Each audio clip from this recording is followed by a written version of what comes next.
ओम शांति। आज दिनांक 29 अगस्त 2022। प्रातः मुरली बाप दादा मधुबन।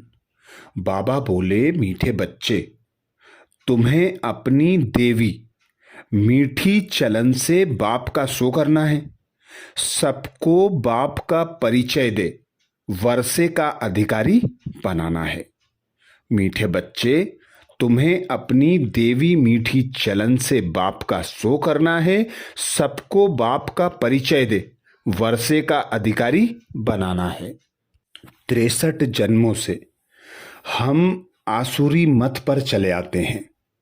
रावण राज्य होता है और 5 विकारों के वशीभूत हो। हम एक दो को कांटा लगाते दुख देते रहते हैं, क्रोध करते हैं, ईर्ष्या करते हैं, देह अभिमान में होने के कारण। बाबा आते हैं हम बच्चों को देही अभिमानी बनाने, देवीय मीठी चलन बनाने। तो बाबा कहते, अब तुम अपनी देवीय चलन पर मीठे बनो, जैसे तुम्हारा बाप अर्थात पिता परमात्मा निराकार है। हमारे पिता का गायन है सुख का सागर, शांति का सागर, आनंद का सागर, प्रेम का सागर, पवित्रता का सागर। हमारे पिता की ऐसी महिमा है कि कोई बता नहीं सकता। हम बच्चों को पता होती है, हम बाप समान बनने का पुरुषार्थ करते हैं। जो जितना ज्यादा एक बाप की याद में रहता है, एक बाप के संग में, अर्थात बाबा को साथी सहयोगी अपना मददगार बनाकर सदा साथ रखता है, सर्व संबंधों से बाबा के साथ की अनुभूति करता है, सर्व प्राप्तियां करता है, वही बाप का पूरा पूरा सो करता है। अपना तन मन धन समय संकल्प श्वास सब कुछ बाबा पर अर्पण करने वाले बच्चे ही बाबा के दर्पण बनते हैं। तो वे ही बच्चे बाप का सो अर्थात फॉलो फादर करते हैं। बाबा कहते, सबको बाप का परिचय दो, वर्षे का अधिकारी बनाओ। बाबा का वर्षा है सुख शांति आनंद प्रेम पवित्रता गुण ज्ञान तथा शक्तियों का, और वह भी अविनाशी है 21 जन्मों के लिए। तो बाबा कहते, एक बाप का परिचय दे दो और सबको वर्षे का अधिकारी बनाओ। तो जब तुम बच्चे देही अभिमानी स्थिति में स्थित होते हो, देवीय चलन धारण करते हो, तो बहुत मीठे बाप समान बन जाते हो। तो सभी को बाबा का परिचय देना है, बाबा के वर्षे का अधिकारी बनाना है। प्रश्न किया बाबा ने, जो बच्चे देह अभिमानी, बाबा कहते प्रश्न में, जो बच्चे देही अभिमानी हैं उनकी निशानी क्या होगी? जो बच्चे देही अभिमानी हैं उनकी निशानी क्या होंगी? उत्तर में बाबा कहते, वह बहुत बहुत मीठे लवली होंगे, वह श्रीमत पर एक्यूरेट चलेंगे, वह कभी किसी काम के लिए बहाना नहीं बनाएंगे, सदा हाजी करेंगे, कभी ना नहीं करेंगे। जबकि देह अभिमानी समझते यह काम करने से मेरी इज्जत चली जाएगी। देही अभिमानी सदा बाप के फरमान पर चलते हैं, बाप का पूरा रिगार्ड रखते हैं, कभी क्रोध में आकर बाप की अवज्ञा नहीं करेंगे, उनका अपनी देह से लगाव नहीं होगा। शिव बाबा की याद से अपना खाना आबाद करेंगे, बर्बाद नहीं होने देंगे। अर्थात बाबा आते हैं हमें पुरानी दुनिया से, पुरानी देह से, पुराने देह के संबंधों से न्यारा और प्यारा बनाने के लिए, अर्थात देह अभिमान से मुक्त कर देही अभिमानी बनाने के लिए। तो जो बच्चे देही अभिमानी होकर रहते हैं वे एक बाप की याद में रहते हैं, बहुत मीठे रहते हैं, एक दो को भाई भाई अनुभव करते हैं, बाबा के फरमान की कभी अवज्ञा नहीं करते, हाजी का पार्ट अदा करते हैं। तो बाबा कहते, ऐसे बच्चे देही अभिमानी होते हैं। गीत सुनाया बाबा ने, भोलेनाथ से निराला कोई और नहीं। ओम शांति। इतनी सारी बड़ी दुनिया है, इसमें भारत खास और यूरोप आम कहें, क्योंकि भारत तो प्राचीन ही है। यह तो समझते हैं असुल भारत ही था। सब धर्म वाले यह तो जानते ही हैं कि हम एक दो के पिछाड़ी आए हैं, हमारे आगे भारत ही था। यह तो समझ की बात है ना। तुम बच्चे जानते हो कि बरोबर भारत ही प्राचीन है। उस समय भारत ही बहुत धनवान था, तो स्वर्ग कहा जाता था। इस समय तो कोई मनुष्य मात्र बाप को जानते ही नहीं, सिवाय तुम बच्चों के, सो भी नंबरवार पुरुषार्थ अनुसार। तो हर एक खुद समझ सकते हैं कि बेहद के बाप को नहीं जानते। बाबा कहते तो हर एक खुद को समझ सकते हैं कि बेहद के बाप को नहीं जानते। पुकारते हैं, भक्ति करते हैं, परंतु बाप की बायोग्राफी किसको पता नहीं। गाया भी जाता है कि फादर सोच सन, सन सोच फादर। अब तुम बच्चों को ही बाप का सो करना है। फादर तो अपना सो नहीं कर सकता, फादर तो बाहर नहीं जाएगा। तुम बच्चों को ही बाप का परिचय देना है। यह भी समझते हैं कि बेहद का बाप स्वर्ग का रचयिता है। उनको अगर जानते तो आश्चर्य लगता है, हम भगवान के बच्चे दुख में, आयरन एज में क्यों हैं? यह प्रश्न भी तुमको पूछना है। पहला प्रश्न पूछना है, तुम्हारा परम पिता परमात्मा से क्या संबंध है? पूछने वाले को तो जरूर मालूम है, और कोई भी पूछता नहीं क्योंकि मालूम नहीं है। तुम कोई से भी पूछ सकते हो, यह तो कॉमन रीति से सब कह देते हैं ईश्वर सर्वव्यापी है, परंतु सर्वव्यापी का तो कोई अर्थ ही नहीं। दुख हरता सुख करता कहते हैं ना, दुख मिटाने वाला सुख देने वाला तो एक चाहिए ना। तुम थोड़ा भी टच करेंगे, समझाएंगे तो समझेंगे बरोबर सतयुग में सुख ही सुख था, अभी तो दुख ही दुख है। तो जरूर सबके दुख को बाप ने मिटाया होगा। यह तो अति सहज बात है। तुम्हारी समझ में आता है, हम पारलौकिक मात पिता के बने हैं। यह ज्ञान की बातें अभी यहाँ चलती हैं, सतयुग में नहीं चलती। वहां तो ना ज्ञान है ना अज्ञान है। ज्ञान देने वाला वहां कोई है नहीं। ज्ञान से तो प्रारब्ध पा ली, तुम अभी ज्ञान से प्रारब्ध पा रहे हो, नंबरवार पुरुषार्थ अनुसार। देही अभिमानी बनना बड़ी मेहनत की बात है। शिव बाबा की सर्विस में जो तत्पर रहेंगे वही देही अभिमानी बन सकेंगे। देह अभिमान आ जाने से फिर वह खुशबू निकल जाती है। उनकी चलन से ही सारा मालूम पड़ जाता है कि यह देह अभिमानी है। देही अभिमानी बहुत मीठे लवली होते हैं। हम एक बाप के बच्चे ब्रदर्स हैं, आपस में भाई बहन भी हैं। दोनों ही श्रीमत पर एक्यूरेट चलने वाले हैं। ऐसे नहीं कि एक श्रीमत पर चले, दूसरा बहाना बनाकर बैठ जाए। श्रीमत पर न चलने वाले को बाप कभी अपना बच्चा कह नहीं सकते। बाहर से भल बच्चे बच्चे कहते हैं, परंतु अंदर में समझते हैं कि यह नाफरमान बरदार है। यह क्या पथ पाएंगे? बाप दादा दोनों समझ सकते हैं। श्रीमत पर अमल नहीं करते हैं, देह अभिमान के कारण श्रीमत पर चलते नहीं हैं। देही अभिमानी बड़े मीठे होंगे। यह आसुरी दुनिया कितनी कड़वी है। मात पिता भाई बहन सब कड़वे हैं। यहाँ भी जो देह अभिमानी है वह कड़वे हैं। अभी तुम देही अभिमानी बन रहे हो। कोई तो सिर्फ तमो प्रधान से तमो तक आए हैं, सिर्फ प्रधानता निकली है। कोई रजो तक पहुंचे हैं, सतो में तो कोई कोई आए हैं। ऐसे नहीं कि धीरे धीरे आते जाएंगे, कब तक धीरे धीरे चलते रहेंगे। देही अभिमानी को कभी देह का अभिमान नहीं रहेगा कि यह काम मैं क्यों करूं, इसमें मेरी इज्जत जाएगी। तुम पाकिस्तान में थे तो बाबा भी बच्चों को सिखाने के लिए सब काम करते थे कि देह अभिमान ना रहे। देह अभिमानी बनने से सत्यानाश हो जाती है।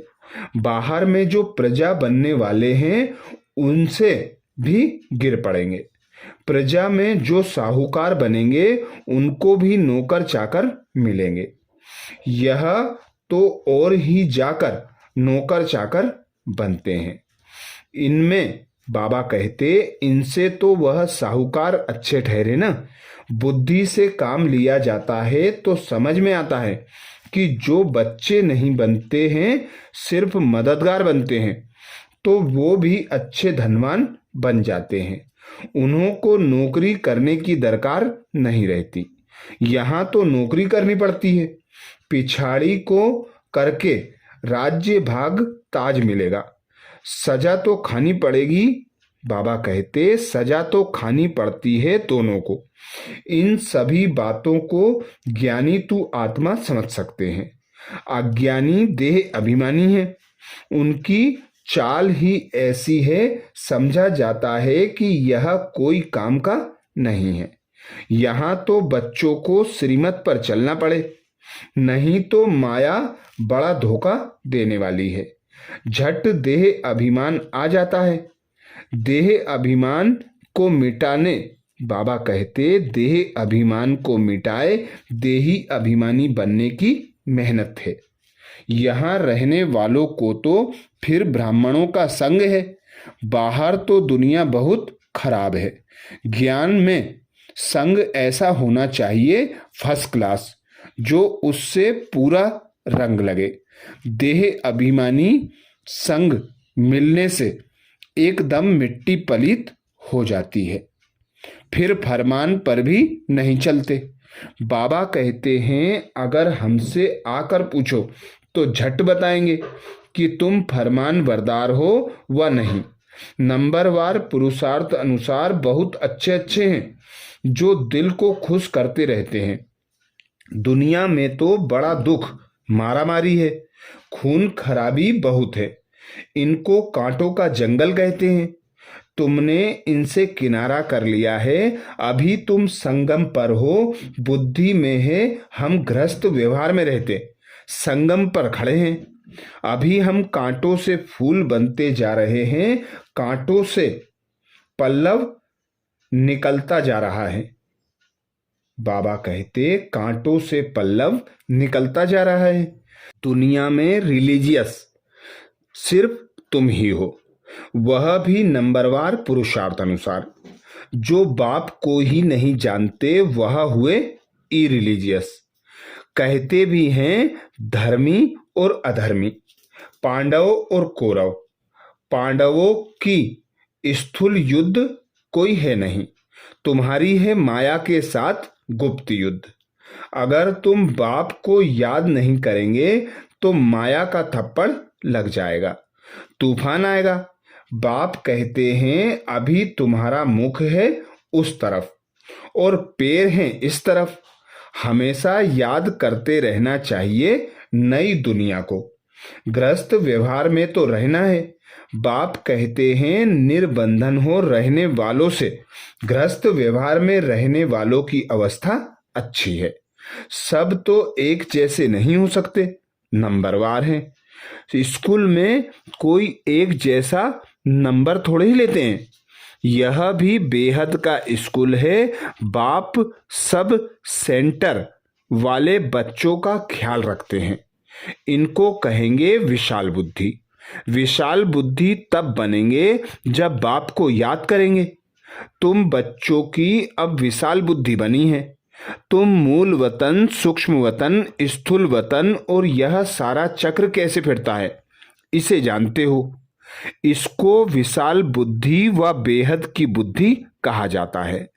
मनुष्य की है हद की। तुम्हारी बनती है बेहद की बुद्धि। तो बच्चों को बहुत मीठा बनना पड़े। जितना मीठा बनेंगे, संपूर्ण बनेंगे, उतना वह भविष्य में अविनाशी बन जाएगा। देखना चाहिए कि हमारे में देह अभिमान तो नहीं है। अगर कोई काम में बाबा कहते, अगर कोई काम में ना करते हैं तो समझा जाता है इनमें देह अभिमान है। सतयुग में सब देही अभिमानी होते हैं। जानते हैं एक पुराना शरीर छोड़ नया शरीर लेना है। यहाँ तो कितना रोते हैं। देह अभिमान है ना, देह पर बहुत प्यार है। तुम बच्चों के लिए यह दुनिया जैसे है ही नहीं। अशरीरी आए थे, अशरीरी बन जाना है। बेहद का बाप बच्चों को पढ़ाते हैं। उनका कितना रिगार्ड रखना चाहिए। बंदर किसका रिगार्ड नहीं रखता। हाथी को भी गुर्र गुर्र करेगा। तो जो अंदर में बाबा कहते, तो जो अंदर के कड़वे रहते हैं उनको बाप का सपूत थोड़े ही कहेंगे। कहेंगे इससे तो बाहर रहने वाले अच्छे हैं। रिगार्ड तो रहता है। यह भी ड्रामा ही कहेंगे। कहेंगे इससे तो बाहर रहने वाले अच्छे हैं। रिगार्ड तो रहता है। यह भी ड्रामा ही कहेंगे। आज अच्छा चल रहा है, कल माया का तूफान लग जाता है। समझते नहीं कि हम कोई तूफान में हैं। बड़े बड़े को भी तूफान तो लगते हैं ना, फिर भी ड्रामा कहा जाता है। हम शिव बाबा से वर्षा लेते हैं, यह भूलने से खाना बर्बाद हो जाता है।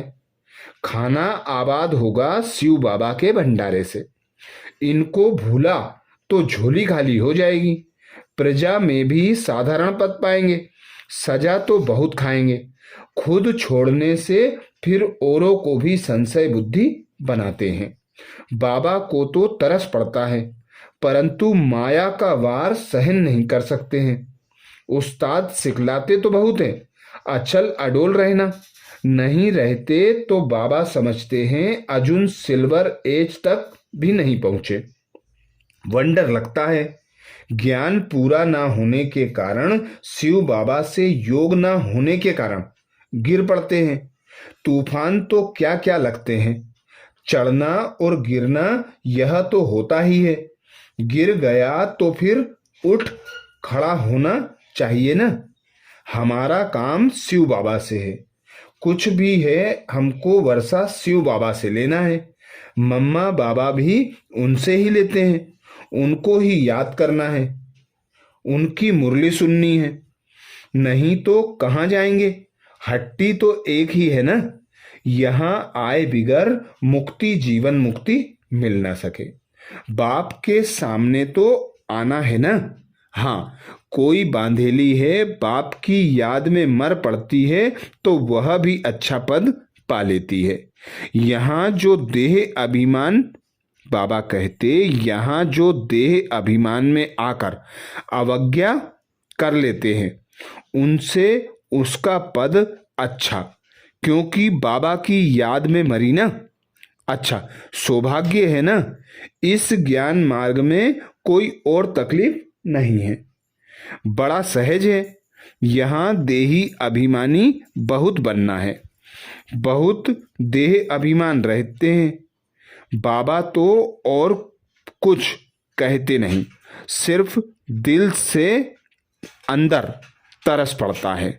शिव बाबा के भंडारे से शरीर निर्वाह करते हैं। यज्ञ की संभाल कुछ नहीं करते हैं तो क्या पद पाएंगे। इस यज्ञ की तो बहुत संभाल करनी है। जहाँ भी सेंटर्स स्थापन होते हैं वह शिव बाबा का ही यज्ञ है। इस यज्ञ रचने के लिए सिर्फ 3 पैर पृथ्वी चाहिए बस। कोई बूढ़े हैं, खुद समझा नहीं सकते। अच्छा फिर कोई बहन व भाई को बुलाओ। एक छोटा कमरा बना दो, कोई बोर्ड लगा दो, बड़ा पुण्य का काम है। अभी कलयुग है, विनाश सामने खड़ा है। बाप से जरूर स्वर्ग का वर्षा लेना है। स्वर्ग का वर्षा मिलता ही है संगम पर, जबकि पुरानी दुनिया खत्म होती है।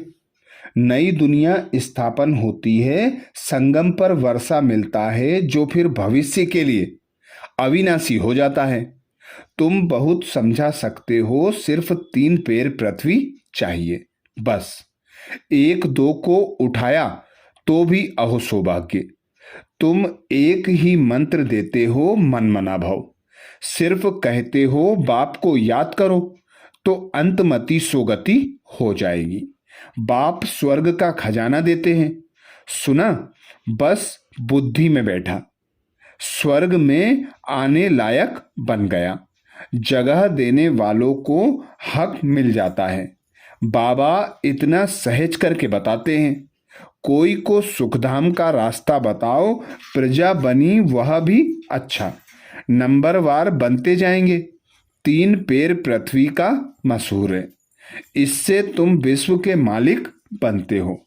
प्रजा भी कहेगी ना, हम विश्व के मालिक हैं। यह मकान भी 3 पैर पृथ्वी है ना, शुरू भी 3 पैर पृथ्वी से हुआ। एक कोठी थी, फिर धीरे धीरे बड़ा बनता गया।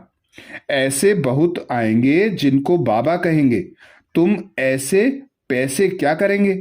तुमको बहुत अच्छी राय देते हैं कि 3 पैर पृथ्वी की ले लो, 10-15 हॉस्पिटल कॉलेज खोलो, अपने गांव में मकान किराए पर ले लो। यह तो सब खत्म हो ही जाएगा। इससे तो इस खर्चे में 10-15 सेंटर खोलो तो बहुत का कल्याण हो जाएगा। तुम बहुत धनवान हो जाएंगे। तुम छोटी सी जगह में यह कॉलेज खोल सकते हो। तुमको सिर्फ रास्ता बताना है, अंधों की लाठी बनना है, जगाना पड़ता है। बाप और वर्षे को याद करो तो बस तुम्हारा बेड़ा पार है। और कोई खर्चे आदि की बात नहीं है। बेहद के बाप से बेहद का वर्षा लेंगे। समझाना बड़ा सहज है। अच्छा, मीठे मीठे सिकिलदे बच्चों प्रति माता पिता बाप दादा का याद प्यार और गुड मॉर्निंग। रूहानी बाप की रूहानी बच्चों को नमस्ते। हम सब रूहानी बच्चों की रूहानी माता पिता बाप दादा को याद प्यार गुड मॉर्निंग और नमस्ते। धारणा के लिए मुख्य सार में बाबा कहते, पहली पॉइंट, फर्स्ट क्लास ज्ञानी तू आत्माओं का संग करना है। देही अभिमानी बनना है, देह अभिमानियों के संग से दूर रहना है। फर्स्ट क्लास ज्ञानी तू आत्माओं का संग करना है, देही अभिमानी बनना है, देह अभिमानियों के संग से दूर रहना है। दूसरी पॉइंट बाबा कहते, यज्ञ की बहुत प्यार से सच्चे दिल से संभाल करनी है। बहुत लवली मीठा बनना है, सपूत बनकर दिखाना है। कोई भी अवज्ञा नहीं करनी है। वरदान दिया बाबा ने। वरदान में बाबा कहते, ज्ञान गुण और शक्तियों से संपन्न बन, दान करने वाले महादानी भाव। ज्ञान गुण और शक्तियों से संपन्न बन, दान करने वाले महादानी भाव। डिटेल में बाबा कहते, सारे दिन में जो भी आत्मा संबंध संपर्क में आए उसे महादानी बन, कोई ना कोई शक्ति का, ज्ञान का, गुणों का दान दो। दान शब्द का रूहानी अर्थ है सहयोग देना। आपके पास ज्ञान का खजाना भी है तो शक्तियों और गुणों का खजाना भी है। तीनों में संपन्न बनो, एक में नहीं। कैसी भी आत्मा हो, गाली देने वाली, निंदा करने वाली भी हो, उसे भी अपनी वृत्ति व स्थिति द्वारा गुण दान करो। स्लोगन में बाबा कहते, जो एक बाप से प्रभावित है उन पर किसी आत्मा का प्रभाव पड़ नहीं सकता। जो एक बाप से प्रभावित है उन पर किसी आत्मा का प्रभाव पड़ नहीं सकता। तो ये थे बाबा के महावाक्य। अच्छा, ओम शांति।